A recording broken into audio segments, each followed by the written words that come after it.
It is a profoundly moving experience. It's a very spiritual one. It's prayer, basically. When we come into the Sistine Chapel, there's the chanting of the Litany of the Saints.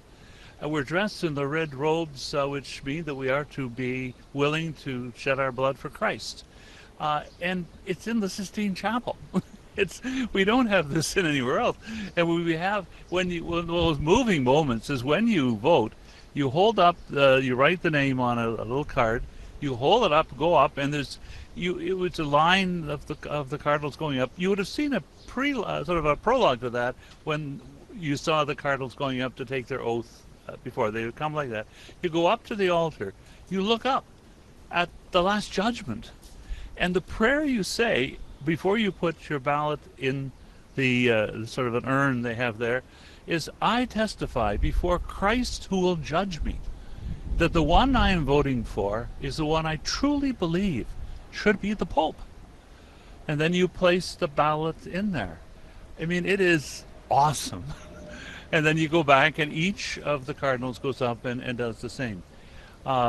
This is a moving experience. And I think in many ways the most intensely moving moment as we come in, as you see that famous procession from the Pauline Chapel into the Sistine Chapel, and you look up and see the Last Judgment, and you see this place which has been the location for the election of the successor of Peter for so many years. So I was in awe once more. It doesn't get, we'll never get used to it. What comes to mind is a ritual that is steeped deep in history,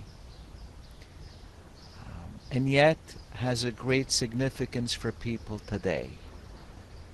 There we are in a beautiful chapel with the mural by Michelangelo, representing different parts of the world, Catholicism, the importance of faith in the life of so many people, represented by these cardinals from all continents. And there we are in a moment of prayer. It's not men around the boardroom smoking cigars making a decision. Disciples of Christ who've been given this responsibility most unworthily to elect a successor to St. Peter, and in the apostolic succession that reaches back to Jesus himself, who designated Peter as the rock and the head of the church. So here we are from across the world representing our local churches, representing so many people of faith for whom in 2025 religion, faith, Christ is still something very, very important that gives meaning to their lives and hope to their days. I must say this is my first experience